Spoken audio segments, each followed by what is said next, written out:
ओम सभी को सादर नमस्ते। मैं गगन आर्य। देखिए, जो विवाह में रिश्तेदार बुलाए जाते हैं वह किस लिए बुलाए जाते हैं। रिश्तेदारों के आने का उद्देश्य जो है वह केवल ये नहीं है कि उनको आना है और आकर शगुन डाल कर जाना है या फिर आकर उनको जो है वो भोजन करके जाना है। नहीं, यह सब रिश्तेदारों का उद्देश्य नहीं होता कि उनको अपनी एक फॉर्मेलिटी पूरी करनी है कि भाई जी रिश्तेदार है, फलानी रिश्तेदारी में विवाह हो रहा है, हमें जाना है, लड़का लड़की का विवाह हो रहा है तो हमें एक तरह से रिश्तेदारी होने के नाते वहां पर जाना है। यह पूरी तरह से एक गलत मानसिकता है, गलत सोच है, गलत विचार है, अविद्या है। उनको जानकारी नहीं है कि हम अगर यदि किसी के विवाह में जा रहे हैं तो क्यों जा रहे हैं, उसके पीछे कारण क्या है, क्यों बुलाया जाता है रिश्तेदारों को। रिश्तेदार हैं या जान पहचान के क्यों बुलाया जाता है, कारण क्या है। उनको बुलाने का, रिश्तेदारों को बुलाने का जो उद्देश्य है कि वह लड़का और लड़की की गारंटी लेते हैं, लड़का लड़की की जिम्मेदारी लेते हैं कि यदि कल को कोई विवाद आता है तो रिश्तेदार बैठकर उसको सुलझाते हैं। सभी रिश्तेदारों को बुलाया जाता है, बात की जाती है, ठीक है ना। इसीलिए वहां पर विवाह में रिश्तेदारों को बुलाया जाता है, ये उसका उद्देश्य है। यदि ये उद्देश्य नहीं है कि भाई उनको बहुत अच्छा हमको भोजन खिलाना है, कई तरह के पकवान बनाने हैं, ठीक है ना, या फिर क्या कहते हैं बहुत तरह की डेकोरेशन होना चाहिए, सिंगरों को बुलाना है। सिंगरों को तो कभी भी बुलाना ही नहीं चाहिए विवाह में, ये सबसे बड़ा एक गलत काम है, जो एक गलत परंपरा चल पड़ी है। तो रिश्तेदारों को बुलाने का उद्देश्य क्या है, लड़का और लड़की की जिम्मेदारी लेना, उनकी गारंटी लेना, ठीक है ना। और जब भी विवाह किया जाए तो सभी रिश्तेदारों की, जो जो विवाह में आएंगे, जो जो इन्वॉल्व हैं, उन सबकी सहमति होनी चाहिए। उन सब की सहमति लेनी चाहिए कि भाई आप इस लड़के से या इस लड़की से सहमत हो। आप खुद उसका परीक्षण करें, परीक्षण कर कर आप जांचें कि क्या वह ठीक है कि नहीं है, यह रिश्ता ठीक है कि नहीं। आजकल माता पिता क्या करते हैं, खुद अकेले खुद ही रिश्ता जोड़ देते हैं और रिश्तेदारों को पता भी नहीं होता, और उनको सिर्फ कार्ड दे देते हैं, जी आपको आना है इस दिन पर और हमने ये रिश्ता जोड़ दिया। जबकि ऐसा नहीं है, ये गलत एक तरह से प्रोसीजर है, गलत सिस्टम है, गलत तरीके से विवाह किया जा रहा है। कल को जब समस्या आती है, वो रिश्तेदारों को तो पता ही नहीं कौन से लोग हैं, क्या नहीं है, ठीक है ना। तो उससे फिर समस्याएं समाज में बढ़ती हैं।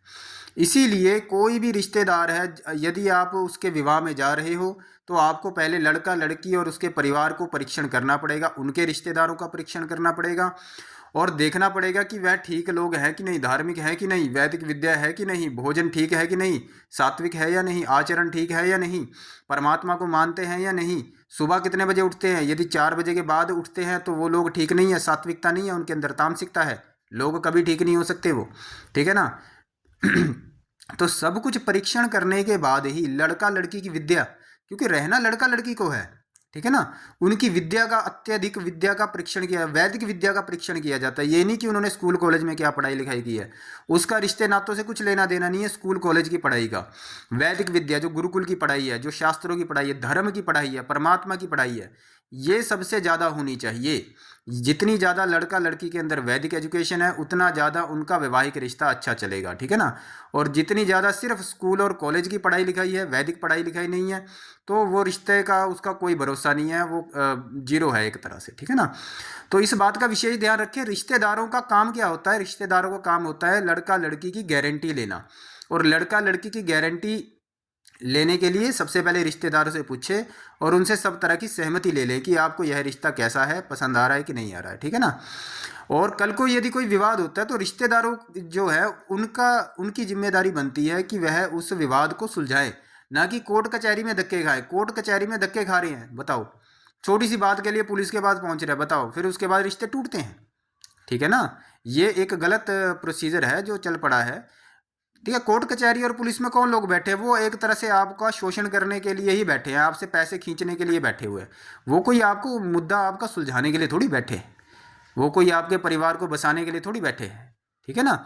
तो इसीलिए यदि कोई आपको वैसे तो जब धर्म की विद्या होती है, अच्छी जानकारी होती है, दोनों का जो बौद्धिक स्तर अच्छा होता है, कोई विवाद आता नहीं है, ठीक है। लेकिन कई बार क्या होता है, फिर भी कुछ ना कुछ हो सकता है, कुछ ना कुछ पुराने संस्कार जागृत हो जाते हैं या स्वभाव ठीक नहीं है, फिर भी कुछ ना कुछ विवाद हो सकता है, ठीक है। तो इसीलिए लड़की या लड़के को क्या करना चाहिए, रिश्तेदारों से बात करनी चाहिए, उसके माता पिता से बात करके विवाद को ठीक करना चाहिए, ठीक है ना। तो रिश्तेदारों का क्या उद्देश्य होता है बुलाने का, ये आपको समझना चाहिए। और ऐसे ही नहीं बिना मतलब के किसी भी रिश्तेदार को बुला ले।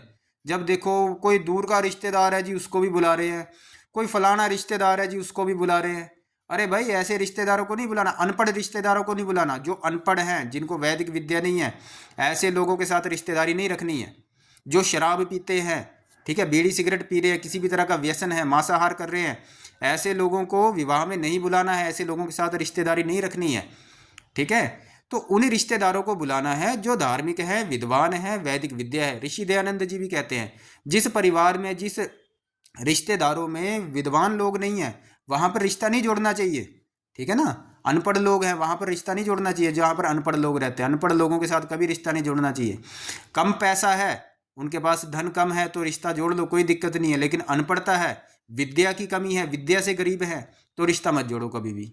वो लोग अनपढ़ हैं, उनका कुछ पता नहीं है किस तरफ को जाना है, किस तरफ को नहीं। ठीक है ना। तो वैदिक एजुकेशन होना बहुत ज़रूरी है। दूसरी बात, तो ये आपको पता चल गया ना कि कैसे है। और दूसरी बात ये है कि रिश्तेदारों को भी आपको परीक्षण करना पड़ेगा भी रिश्तेदार सही है या गलत है। ठीक है ना। यदि रिश्तेदार ठीक नहीं है तो उनकी छटनी कर दो। ठीक है। तो रिश्तेदारों का उद्देश्य आपको पता चल गया होगा कि रिश्तेदारों का काम क्या है। विवाह में गारंटी लेना लड़का लड़की की, और विवाद हो जाए तो उसको सुलझाना। और रिश्तेदार भी हमारे परिवार का ही हिस्सा होते हैं, तो उनके घर भी हमें जाना चाहिए। ठीक है ना। लड़का लड़की को जाना चाहिए, दोनों के रिश्तेदार, चाहे वो लड़की के रिश्तेदार हैं चाहे वो लड़के के रिश्तेदार हैं, दोनों के पास जाना चाहिए। ठीक है जी। ओम नमस्ते।